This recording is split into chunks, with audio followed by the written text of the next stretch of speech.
I remember that night like it was yesterday, the smell of smoke, the sound of crackling fire, and the reflection of orange flames dancing across the chrome hood of my old tractor.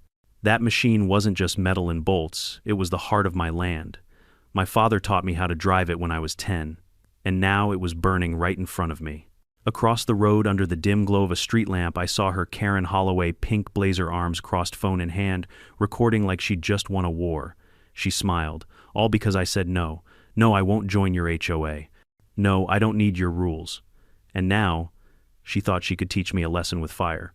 She didn't know yet. I'm not just a farmer. I'm the sheriff of this county. Before we dive into this madness, tell me where you're watching from and what time it is, and don't forget to hit that subscribe button if you love real-life HOA revenge stories like this one. They say trouble never starts loud, it whispers first. For me, it began with a knock on the fence and a voice too sweet to be sincere. "Good afternoon, Mr.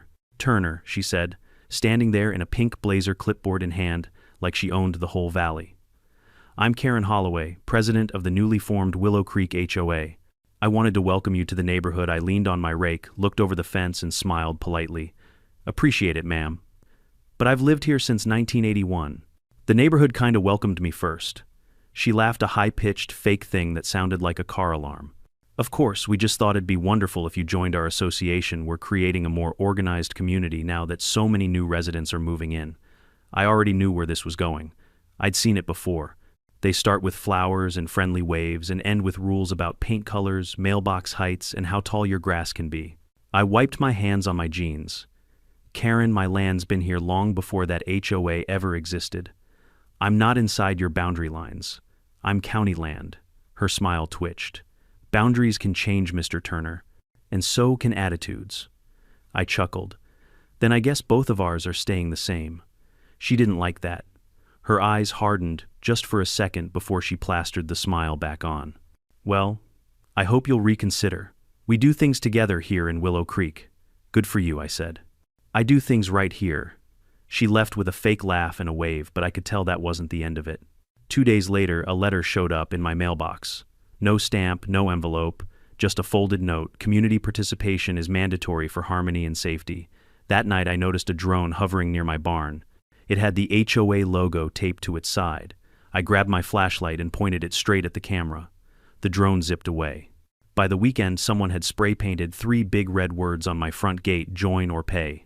Now, I'd been sheriff long enough to know when something crossed from annoying to criminal. But at that point, I wasn't wearing that badge. I was just Bill Turner, old man with a stubborn streak. And I figured, fine. Let her play her little power games. Maybe she'd get bored. Spoiler alert, she didn't.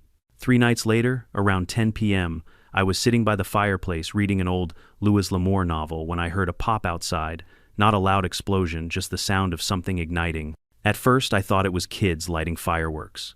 Then came the glow through the window, orange bright, growing fast. I ran out barefoot, heart pounding. My tractor, my father's tractor, was up in flames. Fire crawling across the seat, licking at the tires, black smoke rolling into the sky. I grabbed the hose, turned the valve, nothing. The line was cut. I sprinted to the well pump. Dry. Someone had closed it. I could feel the heat on my face as I stumbled back, helpless, watching years of sweat and soil burn away. The smell of burning rubber and diesel filled the air. And then I saw her. Across the road, just beyond the mailbox, Karen stood with her phone raised. The flames reflected in her glasses. Her face was calm, too calm. When she realized I was looking right at her, she smiled, a slow, knowing smile. Then she turned, got into her white SUV, and drove off. I didn't yell, didn't chase. Just watched her taillights fade into the dark. Sometimes silence is louder than shouting. The fire crew came 15 minutes later. They did what they could, but by then the tractor was just a skeleton, blackened metal, twisted parts, a few scraps of burnt paint. "Electrical," one of the firefighters asked, shining a light under the hood. "Doubt it," I said. "That machine's older than most of the people in this county, but she's never caught fire before." He sniffed. "Smells like gas." "Yeah, I knew it too." They left around midnight, and I was alone again, standing in the dark, watching steam rise off the wet ashes. A part of me wanted to storm over to her fancy house and demand an answer, but that's what she wanted. She wanted me angry, emotional, reckless. So I went back inside, poured a glass of whiskey, and sat down at the kitchen table. Then I reached into the drawer and pulled out my old badge. It had a small chip on the corner from years ago when I dropped it, chasing a suspect through the woods. I hadn't worn it since I retired 3 months earlier, but looking at that fire, I knew retirement was over. The next morning, Karen came strolling down my driveway like nothing had happened. She had her sunglasses on, coffee cup in hand. "Oh my, what a tragedy," she said with a mock gasp. "I heard about the fire. The whole community is just devastated." I folded my arms. "You were here last night." She blinked. "Excuse me, out by the road. I saw you." She smirked. "Bill, you can't accuse people without evidence." "Maybe it was an accident." "Maybe it was," I said evenly. "But accidents don't smile back." Her smirk faltered. She took a sip of coffee. "You know, refusing to join the HOA doesn't exactly make you a team player. Things happen when folks isolate themselves." I stepped closer. "Is that a threat or just poor phrasing?" Karen held her ground. "It's community advice." Then she turned and walked off, heels clicking like punctuation marks on the gravel. That day, I took photos of everything: the burn marks, the tracks on the dirt road, the cut water line, the note from the mailbox. I saved them in a folder labeled WCHOA Incident Number 01. I didn't report it yet. Not officially. Instead, I went to the hardware store, bought new locks, motion sensors, and a few outdoor cameras.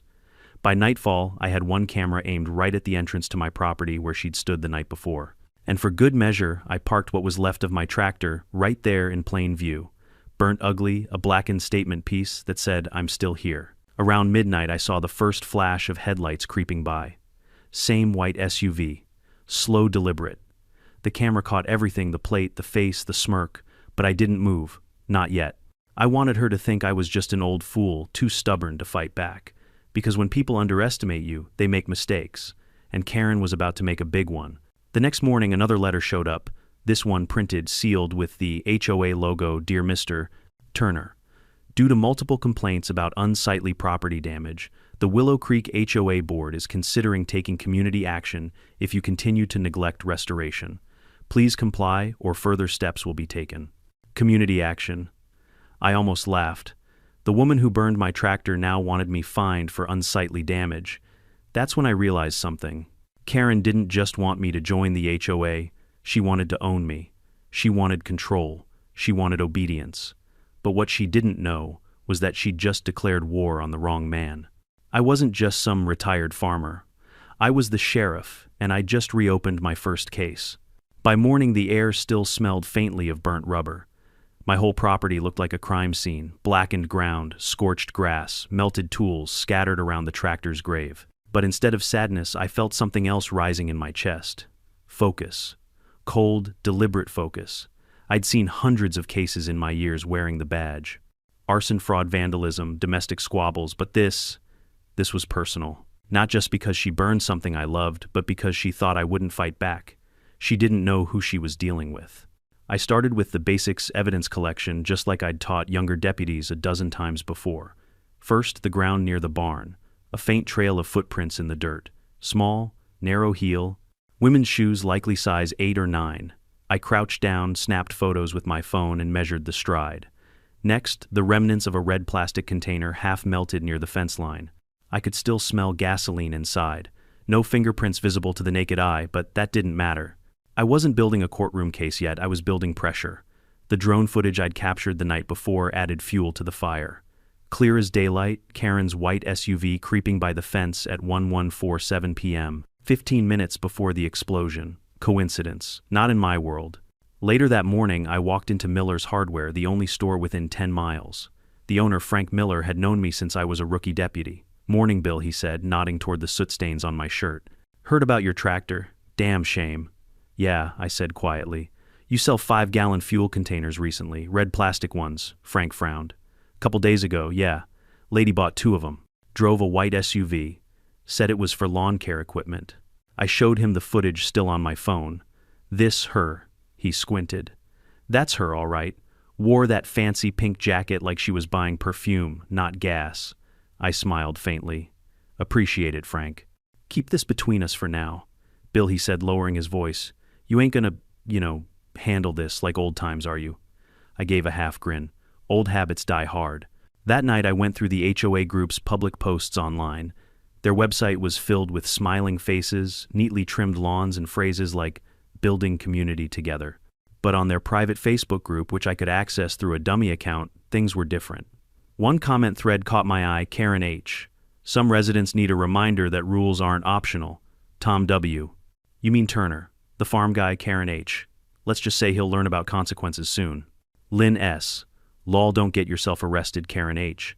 Only if someone calls the cops. And last I checked, he's got no friends on the board. I sat back in my chair, the faint glow of the laptop reflecting off my badge. No friends on the board, maybe not. But I didn't need friends. I had authority. Still, this wasn't the time to expose myself. I wanted to see how far she'd go. The following day, I drove into town to visit county records. The Willow Creek HOA had only been established 6 months earlier.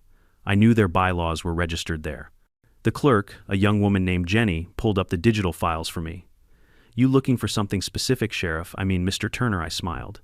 Just curious who signed the property expansion permits. She scrolled down, frowning. That's weird. There's a request for territorial annexation filed 3 weeks ago, signed by Karen Holloway. It lists your land parcel as future inclusion. I leaned closer. And was that approved? Jenny shook her head. Denied. Twice. She appealed last week, though. Looks like she's trying to redraw the HOA boundary, redraw the line, just like she promised. That evening, I found another envelope taped to my gate. This is your final notice. Your property remains an eyesore and a danger to the community's image. Either remove the debris or the HOA will take corrective action. It wasn't even signed. Just the Willow Creek logo at the bottom, a little drawing of a willow tree that suddenly looked more like a snake to me. I laughed out loud. Corrective action. That woman had no idea she was stacking felonies like firewood. Still, I played along. Over the next few nights, I noticed Karen's car drive by slower and slower. Sometimes she'd even stop pretending to check her phone while staring at my property. Once she rolled down the window and yelled, still refusing to clean that mess up, Bill, I waved cheerfully. Still refusing to follow illegal orders, Karen, her SUV, roared off, but I saw her brake lights flicker. She was fuming. I spent the following weekend setting up motion-triggered cameras around the fence line and installing a few hidden sensors near the barn ones that would automatically send images to my phone. On Sunday night at exactly 10:42 p.m., I got a notification. 2 figures, one tall, one short, both wearing dark hoodies, walking along the ditch toward my property. One carried a flashlight, the other, something metallic. I zoomed in on the feed. It was blurry, but I could make out the glint of blonde hair escaping from the hood. Karen.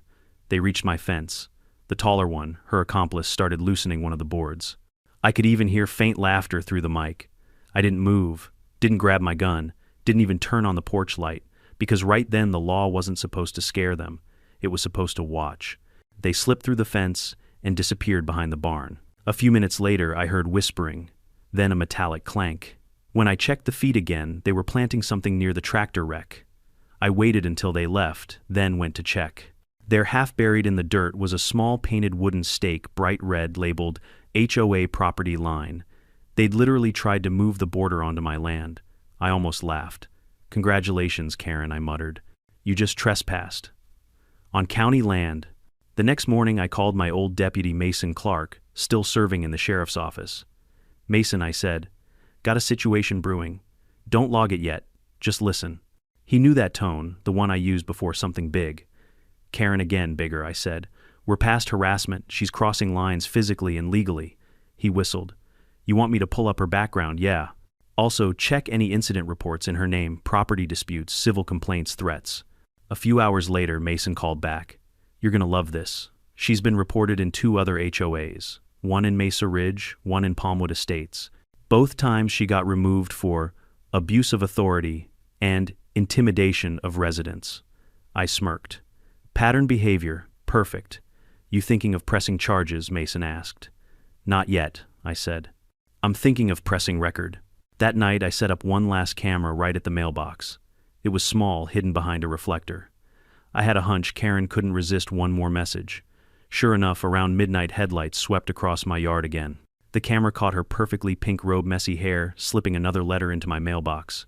The next morning I found it waiting for me. You're making this harder than it needs to be, Bill. We could have avoided all this trouble if you just joined like everyone else. Stop being stubborn. At the bottom, a hand-drawn smiley face. For the first time in years, I actually laughed out loud while reading a threat. She thought she had me cornered, but I'd already set the trap. All I needed now was for her to step into it. I poured myself a cup of coffee, opened my laptop, and began typing a short, official-looking email to Willow Creek HOA Board. From County Environmental Division Subject Community Cleanup Initiative. Dear Willow Creek HOA, the county is conducting an environmental inspection and community cleanup initiative this coming Saturday. Participation is strongly recommended for HOA leadership. Regards, County Compliance Office. The letterhead looked perfectly legitimate because it was mine. I leaned back, watching the screen glow. The plan was simple: draw Karen out, get her to step foot on my property again, this time with cameras rolling and officers waiting nearby. She'd burned my tractor to teach me a lesson. Now I was going to teach her what happens when you play with fire and forget who writes the laws. She didn't just simmer, she boiled over. Once she realized polite nudges and graffiti weren't enough, Karen started turning every trivial thing into an act of war. It was like watching a small animal puff itself up to look bigger, only this animal had a megaphone and a colony of gullible followers. That Monday morning, I drove into town to pick up a prescription and found half the diner table whispering about me. The owner, Rosa, slid a newspaper across the counter. Front page, big bold letters, HOA Landowner, Clashes Community Concerns Rise. There was a grainy photo of my burnt tractor courtesy of Karen's viral video, and a caption implying I was neglectful and a safety hazard. Someone had edited in a close-up of a rusty oil can next to the wreck, as if I was keeping explosives as decor. Professional smear, amateur morals. I turned the page slowly, tasting the cheapness of it. Karen had already started her PR campaign. She was good at making ordinances sound like empathy. A call for community standards became a weapon in her hands. By Tuesday, the HOA sent formal letters not to my mailbox but to the county complaints about environmental hazards and a request to hold a public hearing on land use violations. They even petitioned for a fine. The paper trail made it look official, and some neighbors began to mutter. Fear is contagious. Gossip is the infection. The escalation was deliberate. Karen wanted to create chaos that pointed at me. If she could manufacture outrage, she could justify anything: fines, easements, even forced removal. That was always the playbook of bureaucratic bullies: surround a man with paperwork until he caves. I began keeping a schedule: surveillance at dawn, legal research after lunch, evidence cataloging in the evening. But I also spent time listening to the small things folks said under their breath. A neighbor named Jerry stopped by with a coffee and said, "Bill, you sure you want to take this on? She's got the board eating from her hand." I nodded. I know Jerry. But someone's got to teach her a lesson in legal boundaries. That afternoon, my phone pinged with an alert. One of the hidden cameras had captured movement at the far corner of my property, the boundary where the HOA had tried to plant that red stake. I watched the clip. It was Karen, yes, but not alone. She had brought two men in hoodies, contractors perhaps, and they were measuring, laughing, talking about park expansion as if it were a picnic. One held a clipboard, another carried a small jerry can. My stomach tightened. This was no longer just intimidation. This was an attempt to manufacture a fait accompli to physically alter my land under the pretense of community improvement. They were play-acting bureaucracy to create the illusion of consent. So I did the only thing I could do in the moment. I called in favors. Mason, my old deputy, and a couple of reliable county inspectors came by under the guise of routine checks. They cruised past my property in an unassuming truck, then parked across the road and pretended to check a mud flap. I kept a low profile but felt the network spring into action, the county's muscle, the kind Karen would have preferred not to test, she noticed. Within hours, she ramped up her rhetoric on the HOA page, pictures of children playing pleas about community safety posts, calling for volunteers to inspect and restore problematic properties. People loved a cause, especially one dressed as protection. She had the crowd. All she needed was proof of my wrongdoing. The night they decided to escalate again, she did it in a way that revealed her escalating desperation. They vandalized the adjoining creekside fence, cut posts, scattered nails, posted a crude sign that read, "Future Community Park, do not cross." The message was blunt and childish. I could almost hear the smirk when they hammered that sign in. I gathered the evidence the next morning. The nails were brand new, the posts freshly sawed. Whoever did it wanted the sign to look sudden, like an act of public necessity. It was performative vandalism with a political purpose. Whoever heard public necessity often forgot to check who declared it. While cataloging the damage, I found another letter tucked under a rock. This one was not typed like Karen's usual missives. It was handwritten in hasty script. "We're trying to protect everyone. Stop resisting and this will end. No signature. Cowards Inc." But the coward didn't stop there. As if the signs and petitions weren't enough, Karen began personally confronting neighbors door to door, wielding anecdotes as weapons. "He's dangerous," she'd say, leaning on a porch rail as if she'd stumbled into some civic revelation. "He's a liability. Imagine if a child got hurt on his property." Her voice was velvet, but venom lined every word. Mrs. Dobbins across the lane, who had always been friendly to me, confessed to me later, eyes wide with embarrassment, that Karen turned up on her doorstep with a smartphone held like a Bible. "She told me you're a recluse who hoards old equipment," Mrs. Dobbins said it was community duty to report you.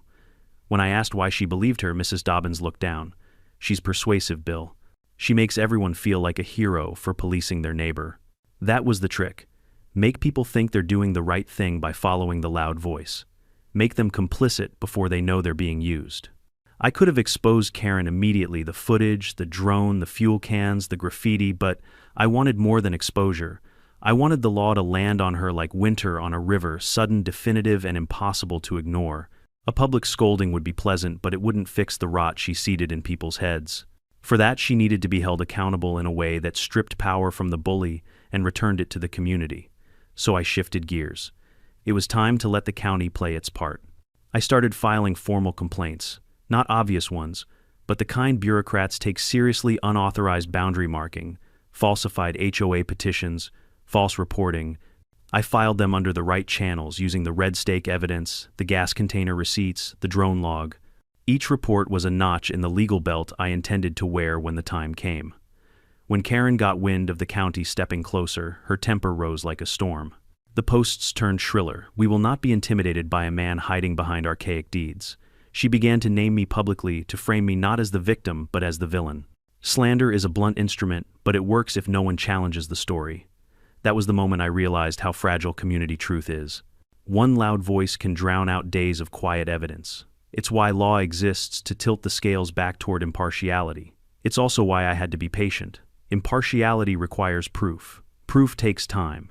On a rainy Thursday, as the county clerk acknowledged receipt of my formal complaints, I sat on the porch and watched Karen's white SUV pull into the HOA, lot like a shark circling. She stepped out hair immaculate, despite the drizzle, and planted herself at the podium of the community gazebo as if it were an altar. Cameras were assembled, phones raised.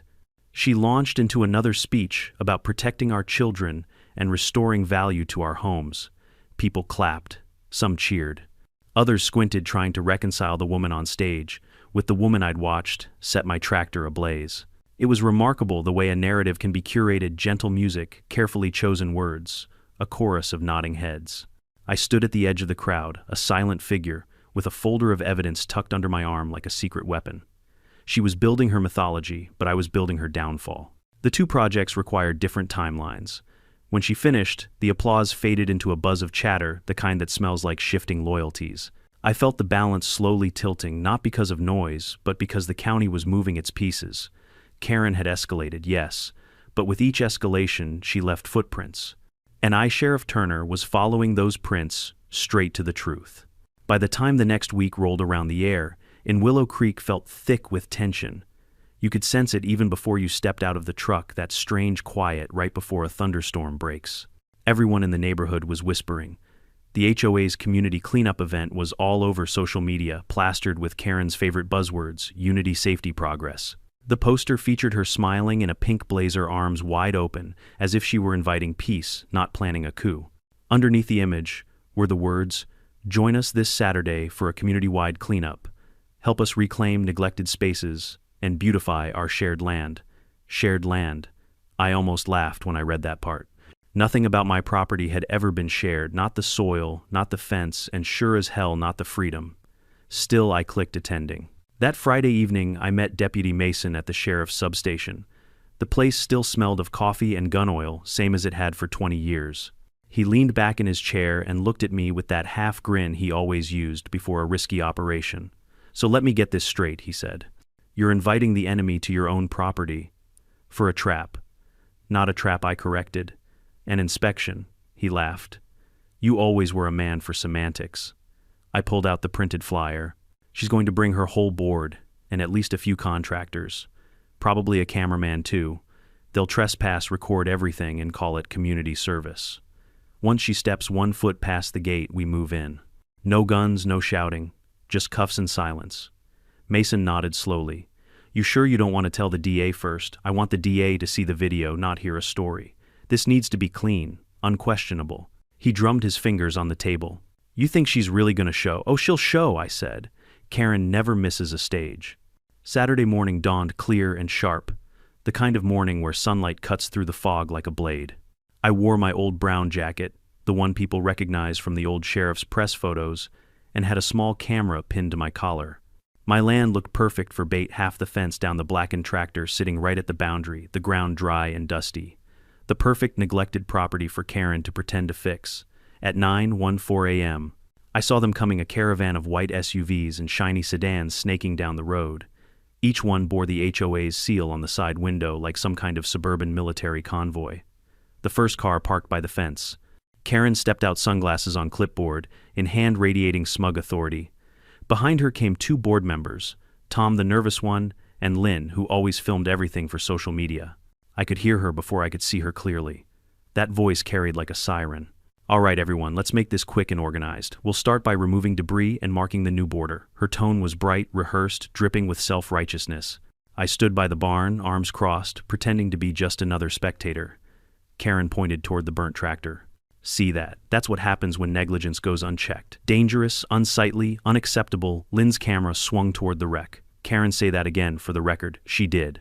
Oh, she did, word for word, smiling at the lens, like she was hosting a morning show. And then she gave the order. Let's move the old debris, clear it out. This area will be the first extension of the Willow Creek Greenway project. 2 hired laborers lifted the broken fence post and started dragging it inward. One of them hesitated. Ma'am, this line looks like it's on his side, Karen scoffed. Honey, his side doesn't exist anymore. It's all community land now. That was it. The line crossed. I took 1 step forward, dropped my hand, and spoke into the mic clipped to my collar. All right, boys, move in. From the tree line behind my barn, 2 patrol trucks rolled out, slow and steady tires crunching gravel. Mason stepped out, first, badge glinting in the morning light. Karen froze mid-sentence, blinking like she'd just seen a ghost. Mason, she stammered. What is this? He didn't answer. He just pointed to me. I walked out from the shadow of the barn straight toward her. She tried to smile, then realized my jacket was open, revealing the badge clipped to my belt. Her lips parted in disbelief. You're a cop. Not quite, I said calmly. I'm the sheriff.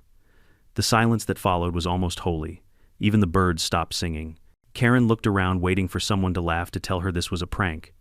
But no one did.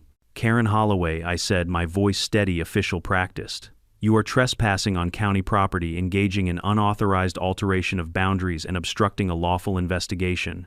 You have the right to remain silent. Tom dropped his clipboard. Lynn's camera was still rolling, shaking in her hands. Karen's composure cracked. This is insane. You can't arrest me for helping the community. I nodded toward the burnt tractor.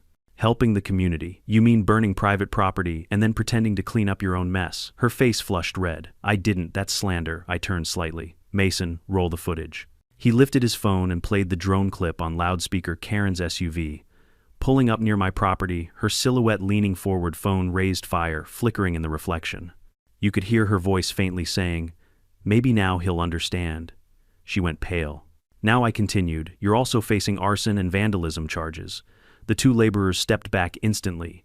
Tom muttered, I told you this was a bad idea, Karen. Shut up, she snapped. But it was over.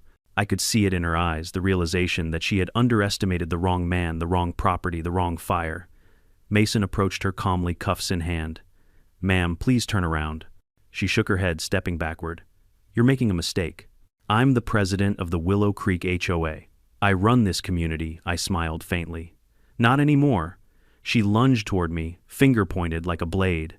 You tricked me, Turner. You set me up. I didn't flinch. No, Karen. You set yourself up the moment you tried to redraw a line that wasn't yours. Mason clicked the cuffs shut.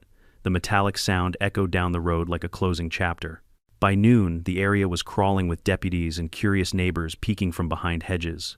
Word spread faster than wildfire. The same folks who once whispered about me were now whispering about her, about how the mighty HOA queen got caught red-handed. Lynn's video, the one she filmed at the scene, leaked online before sundown. It went viral. The comments were merciless. HOA president arrested by the sheriff she tried to bully. You can't make this up. By sunset, the Willow Creek signboard, the one that once boasted community pride shared vision, had been quietly taken down. That night, I sat on my porch with a mug of coffee and watched the flashing red and blue lights fade in the distance. My property was silent again except for the crickets. I could still see the black marks on the ground where my tractor had burned, but now they felt different, less like scars, more like signatures. Proof that standing your ground still meant something in this world. Mason came back later to file the final report. You know, he said, chuckling, I almost feel bad for her. Almost. I nodded. She built her own fire, Mason. I just watched it burn. He laughed. Classic Turner. Always poetic when you win. I shrugged. Justice should sound good, don't you think? He raised his coffee cup. To justice, then. To consequences, I corrected, clinking mine against his. Because justice isn't always about the badge, sometimes it's about reminding people that no one, not even a Karen in a pink blazer, is above the line. By Monday morning, Willow Creek looked like a crime scene disguised as a parade ground. Sheriff units had already combed through my property, tagged evidence, and released statements. The HOA sign had been taken down overnight, and the once smug homeowners were suddenly quiet. They weren't angry, they were scared. But I wasn't celebrating. Not yet. I'd learned long ago that a case isn't over when you make the arrest, it's over when the truth can stand on its own. And truth, like good whiskey, needs time to settle. 3 days after Karen's arrest, the county office called a press conference. The district attorney wanted to address community concerns. I showed up in plain clothes hat, pulled low, mostly to observe. The hall was packed, homeowners, reporters, even the same people who had once applauded Karen's speeches about unity. The DA, a woman named Angela Carter, stepped up to the microphone. After reviewing the preliminary evidence, she said, "We are filing charges of arson, trespassing, and destruction of private property against Ms. Holloway. We are also investigating misuse of HOA funds and falsification of boundary documents." A collective gasp rolled through the room. Phones flashed. A few people actually clapped quick, guilty claps that died the moment others glared at them. I stayed in the back, arms folded. Karen wasn't there, of course. She was sitting in county holding her pink blazer replaced by an orange jumpsuit. I almost smiled at the irony, still matching the color scheme of community pride. After the conference, a few neighbors approached me cautiously, like kids approaching a sleeping bear. Sheriff Turner, one woman said, we didn't know she was like that. I looked at her kindly but firmly. Maybe next time don't wait for smoke before you see the fire. That night, I drove home under the cool glow of a harvest moon. The air felt lighter. My land, my fence, my barn, my scorched soil stood in silence, finally respected. But silence can also be lonely. When you fight long enough, even victory feels like another duty to complete. I sat on the porch, poured a small bourbon, and thought about the cleanup day, how easily a group of people could be manipulated by one person's need for control. They hadn't meant harm, most of them. They just followed the loudest voice. And that, I realized, is how corruption works best, not through violence, but through applause. The following morning, Mason showed up with paperwork and a grin. "You're not going to believe this," he said, dropping a folder onto my table. Inside were photos of Karen's home office. The search warrant had turned up forged petitions, fake HOA invoices, and even cash envelopes labeled with residents' names. She'd been skimming dues and using the money to fund her community campaigns. I whistled low. She built herself an empire of paper. An empire of lies, Mason corrected. She thought she could hide behind bylaws and small print. People always do, I said, until ink turns into evidence. He grinned. DA's going to add fraud and embezzlement to her charges. She'll be lucky if she sees daylight before retirement age. Guess she'll finally learn about boundaries, I said dryly. That week, the HOA board called for an emergency meeting without Karen, of course. They asked if I'd attend as both property owner and law enforcement representative. I agreed, partly to make sure they didn't sweep things under the rug. The meeting was held at the community hall, the same place Karen had once lectured me about joining for harmony. Now her chair sat empty, nameplate removed. Tom, the nervous board member, stood up first. "We want to apologize, Sheriff. We got caught up in her enthusiasm." I raised an eyebrow. Enthusiasm doesn't usually include arson. He swallowed hard. "We'll dissolve the old board and form a new one with county oversight this time." "That's a good start," I said. "But I've got a better idea. How about you folks stop trying to run other people's lives and start taking care of your own fences?" The room chuckled awkwardly. Even they knew it was fair. When I stepped outside after the meeting, a cool breeze swept across the field. The smell of cut grass and dust mixed together, that old, honest smell that reminded me why I'd never left the county. Across the road, the scorched outline of my tractor still sat like a ghost. I hadn't decided whether to scrap it or rebuild it. Maybe both. Then something unexpected happened. A small group of neighbors came walking up the drive. 3 families, including Mrs. Dobbins, the woman Karen had manipulated with her stories. They carried toolboxes and paint buckets. "Sheriff," she said, smiling nervously, "we thought we'd help fix your fence. Consider it a peace offering." For a moment I just looked at them, honest hands, tired faces, people who'd been fooled but wanted to make things right. "All right," I said, nodding slowly. "But I get the first hammer swing." We spent the afternoon rebuilding the fence. It wasn't perfect, the boards were uneven, the nails not quite straight, but it was ours. The sound of hammers clinking and people laughing felt better than any courtroom victory. Halfway through, Jerry from down the road brought over his old red tractor. "It's not as fancy as yours," he said, "but it runs. Figure it'll hold you over until you rebuild." I placed a hand on the hood. "Appreciate it, Jerry. Guess good neighbors still exist after all," he chuckled. "Always did, Bill. We just needed the bad ones gone to notice." A few days later, Mason called. Karen's lawyer's trying for a plea deal. Claims the fire was an accident, says she only came by to inspect damages. I sighed. "She's still lying even with cuffs on." "Yeah," he said. "But don't worry. We've got everything, video testimony receipts. She's cooked." "Then let her simmer," I said. He laughed. "You're enjoying this, aren't you?" "Not exactly," I replied. "I just like when arrogance meets gravity." The trial came 2 months later. I testified briefly, keeping my tone measured and professional. The courtroom was packed. Karen's once flawless hair was dull now, her face pale under the fluorescent lights. When the prosecution played the video, her SUV headlights, her voice saying, "Maybe now he'll understand," the room went dead silent. She stared at the floor. Her defense attorney tried to twist it, saying, "It could have been a misunderstanding." My client was concerned for community safety. I leaned forward slightly, looking straight at her. "She wasn't concerned for safety," I said. "She was concerned for control." The jury didn't take long. Guilty on all counts. When the judge read the sentence, 5 years with probation to follow, Karen didn't cry. She just looked at me with that same icy glare she'd used the day she asked me to join. Except this time her power was gone. Afterward, as the bailiffs led her away, she muttered, "You think you've won, Sheriff? People like me always come back." I shook my head. "Not to Willow Creek, you won't." Outside, the courthouse reporters swarmed. Someone asked if I had any message for the community. I said, "Yeah, don't let leadership blind you. Rules mean nothing without respect. And sometimes the people enforcing the loudest rules are the ones breaking them the most." The crowd clapped. I didn't linger. I've never been one for applause. That night I drove home under a red sunset. The sky looked like fire again, but this time it wasn't angry. It was calm, cleansing. The kind of fire that renews what it burns. I parked near the rebuilt fence and shut off the engine. The place felt alive again, kids riding bikes, dogs barking in the distance, porch lights glowing. The same neighborhood that once tried to bury me now nodded as I passed. Respect had replaced suspicion. As I stood there, wind brushing through the grass, I realized something. Karen thought she could take control of everything, land, law, people. But she never understood that control is borrowed, not owned. It's earned through trust. And when you lose that trust, even your title president, chairwoman, queen of the HOA turns into dust. The cleanup day was supposed to destroy my peace. Instead, it cleaned the whole town. You'd think after the trial things would calm down.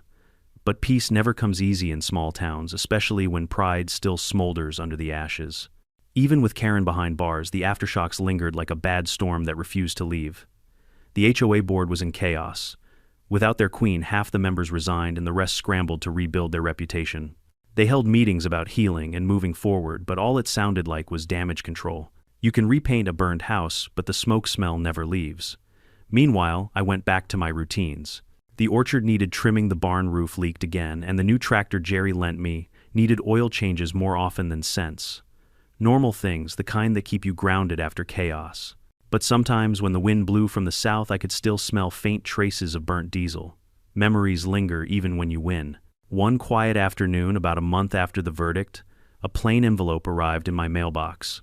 No return address, just my name in neat, almost delicate handwriting. Inside was a single photograph, me standing outside the courthouse after the trial.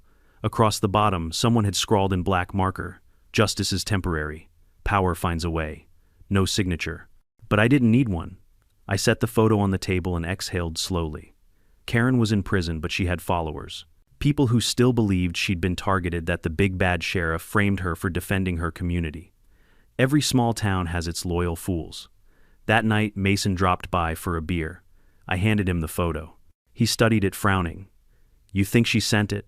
Either her or one of her wannabe soldiers," I said. "Doesn't matter. The message is the same, they're not done." He sipped his drink. "You want me to run prints on it?" "Nah. Let 'em think I'm sleeping on it. Fear works both ways." He nodded. "You always were good at letting people hang themselves. Patience is the best rope," I said. Over the next week, odd things started happening. My mailbox got knocked down twice. The county sign near my road, the one that marked the edge of my property, was ripped out and dumped in the ditch. Someone even left a dead snake coiled on my porch with a sticky note that said, "You're next." It wasn't fear I felt. It was déjà vu. Same arrogance, different cowards. I installed new cameras this time, infrared and motion triggered. If they wanted to play, I'd make sure the lights were on. 2 nights later, the sensors caught movement. Around 2:14 a.m., 2 figures slipped through the fence, same entry point Karen had used months before. They moved low like they'd rehearsed. I watched the live feed from inside the house, my coffee steaming beside the monitor. One of them carried a canister. The other had something that looked like a hammer. They crept toward the barn. I dialed Mason. "It's happening again." "Same spot?" he asked. "Same arrogance." "I'm 5 minutes out," he said. "Don't engage." But I wasn't planning to engage, not yet. I wanted them caught red-handed. They reached the barn and started prying at the door latch. One whispered something I couldn't quite hear. The other laughed. Then, just as they poured a splash of liquid on the ground, my floodlights snapped on. "Evening, gentlemen," I said, stepping out onto the porch with my badge glinting in the light. They froze deer in headlights, hands where I can see 'em. They hesitated just long enough for the sirens to echo down the road. Mason's cruiser screeched up seconds later. The red and blue lights painted the trees. The shorter one dropped the canister and bolted. The taller one, a man I recognized as Tom Watkins, the former HOA treasurer, just stared, guilt flashing across his face. Mason tackled the runner in the ditch, dragged him up in cuffs. "You idiots never learn, huh?" I walked toward Tom. "Couldn't resist a sequel, huh, Tom?" He swallowed hard. "You don't get it, Turner. She's coming back. She said she'll fix everything. She's in prison." He shook his head, trembling. "Not for long. She's got people, lawyers, donors, other HOAs watching. You think you won. You embarrassed her. She'll make it right." I sighed. She already made it wrong. We cuffed both men, collected the evidence, the gas can, the hammer, the black hoodie embroidered with the Willow Creek logo like some sort of twisted uniform. When Mason opened the trunk of Tom's car, we found a box filled with printed flyers. "Bring back Karen the True, voice of Willow Creek." Propaganda. Pure delusion. The next morning after booking them, I called the DA. "Angela, you might want to prep for round 2. Looks like our queen still has knights." She groaned over the phone. "You've got to be kidding me." I wish I was. "Fine," she said. "We'll tack on conspiracy to commit arson and intimidation. You've got footage," "Of course," I said. I learned from the best her. The arrest of Tom and his accomplice hit local news by noon. This time the public wasn't confused. They were exhausted. HOA meetings were canceled indefinitely, and half the residents started posting online about leaving the association entirely. The illusion had cracked, finally. But the story wasn't done yet. 2 weeks later, Karen's lawyer filed an appeal claiming procedural errors and bias due to conflict of interest, pointing out that I, the sheriff, was the victim. It was desperate, but it forced a hearing. I attended quietly in the back row. When they brought her in, I almost didn't recognize her. The sharpness was gone from her face. Her posture sagged. But her eyes, those eyes still burned, with that same pride, that same twisted certainty that rules were for everyone else. She looked right at me across the courtroom, and even through the glass divider I could read her lips. This isn't over. Maybe she believed it. Maybe she needed to. But when the judge denied her appeal flatly immediately, the look on her face changed. Pride collapsed into something smaller. Not regret, just awareness. The realization that she'd lost control for good. As she was led away, I caught a glimpse of her reflection in the hallway window. Small, distant, swallowed by the very system she thought she could manipulate. That night, Mason and I drove through Willow Creek one last time. The streets were quiet, the lawns freshly mowed, no more HOA patrols with clipboards. Funny, Mason said, "How peaceful it feels now." I nodded. That's what happens when fear leaves the room. He glanced at me. "You think she'll try anything else?" "From inside, maybe," I said. But people like her can't thrive without an audience. The stage is gone. We drove past the old signpost, where her community pride banner once hung. Only 2 metal poles remained rusted and bent, pointing upward like gravestones. When we got back to my place, the air was cool, calm, the kind of quiet that doesn't hide trouble anymore. The new tractor sat beside the barn, the old one still rusting behind it, a reminder of everything that had happened. Mason lingered for a bit, staring at it. "You ever gonna get rid of that thing?" I smiled. "No. That tractor stays. It's proof." "Proof of what?" "That even when someone tries to burn down what's yours, you can rebuild without losing who you are." He nodded. "Deep, Sheriff. Occupational hazard," I said, grinning. He drove off, leaving me standing there in the fading twilight. The stars were just starting to appear, clean, honest, unbothered by human nonsense. I leaned against the fence and breathed in the night air. Somewhere down the road, a coyote howled. For the first time in months, I felt peace, real peace. Not the kind you win by fighting, but the kind that shows up after you stop needing to prove you were right. Karen had her followers, her propaganda, her empty slogans. I had something she never could control: the truth, and that in the end was the only law that ever mattered. It's strange how quiet justice sounds once it's done. No sirens, no shouting, no papers being stamped, just wind-over fields and the hum of a tractor engine. That's what my mornings feel like now. Peace doesn't arrive with applause. It drifts in slowly like dawn through fog. It's been 6 months since the trial ended, and Willow Creek is a different place. The HOA board dissolved officially after the county revoked their charter. The sign at the neighborhood entrance that once boasted "a community with pride" now reads simply "Willow Creek Population Learning." A little humor courtesy of the new town clerk. I couldn't have said it better myself. I've gone back to being what I was before this circus began: a farmer, a neighbor, a man who prefers quiet to conflict. Most days start with coffee on the porch and end with dust on my boots. My rebuilt fence gleams under the morning light, and Jerry's old red tractor, the one that replaced my burned one, still chugs faithfully through the rows. Every so often a neighbor waves as they drive by. They used to look away, afraid to be caught on my side. Now they stop to chat, drop off pie, or ask advice about their own property disputes. Apparently being the sheriff who took down an HOA tyrant makes you the unofficial county therapist. Sometimes they apologize for not standing up sooner. I tell them not to bother. Fear, I say, makes good people small for a while. But it doesn't make them bad. They nod relieved, and I can tell they believe it because they want to, because believing it means the town still has a chance to be decent again. Karen's name doesn't come up much anymore. The papers stopped writing about her after the appeal failed, and her supporters melted away the moment there was no reward in loyalty. But her legacy lingers not in power but in the small changes she forced into existence. The county now requires HOA elections to include an external observer. Fines and enforcement actions need signatures from at least 3 unrelated members. Property expansions must be verified against county maps before any vote. They call it the Holloway Amendment. Fitting, really, her name will outlive her schemes carved into policy as a warning label. Still, sometimes I drive past the old HOA hall. It's quiet now, windows boarded, the once proud sign faded to a pale ghost of its former self. The weeds have crept through the cracks in the sidewalk, curling around the base of the door, like nature, reclaiming what arrogance once paved over. I parked there once just to look. Inside, I could still see the outlines on the wall where motivational posters had hung "Together we grow," "Order is beauty," "Rules keep us safe." The slogans looked ridiculous, now stripped of their stage lighting. Without Karen's voice, they were just words, hollow, heavy, meaningless. One afternoon, I got a letter from the county jail. My name typed neatly on the envelope. I almost threw it away, but curiosity got the better of me. Inside it was short, less than a page. "Sheriff Turner, I suppose you think you won. Maybe you did. I wanted control and you took it away. But control never disappears, it changes hands. One day someone worse than me will rise up, and people will cheer again. I don't hate you, I pity you, because you still believe in order." Karen, I read it twice. No apology, no remorse, just defiance wrapped in philosophy. I folded it, tucked it in a drawer, and smiled. She still didn't understand. Order wasn't the enemy. It was her obsession with owning it that destroyed her. Spring came early that year. The fields turned gold, the creek ran clear again, and the air smelled of cedar and soil. On weekends, kids fished along the banks, the same ones the HOA once declared unsafe for community use. A group of volunteers formed what they called the Willow Creek Commons, not an HOA, just neighbors cleaning up litter and planting trees. No dues, no bylaws, no power trips. Just hand sweat and laughter. They invited me to their first gathering. I almost said no, but then I saw the flyer. Bring your tools, your time, or just yourself. No rules, only respect. I showed up with lemonade and a rake.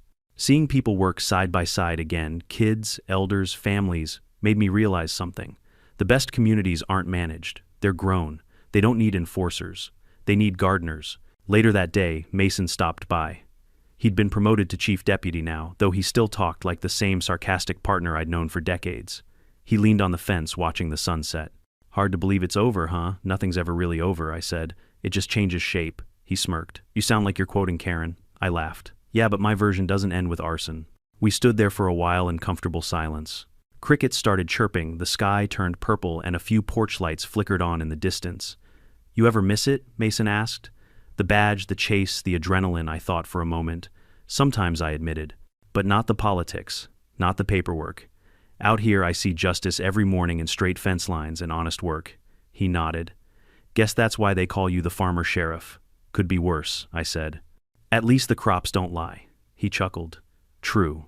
Well, if you ever get bored, we've still got plenty of stubborn people in town who think they're above the law.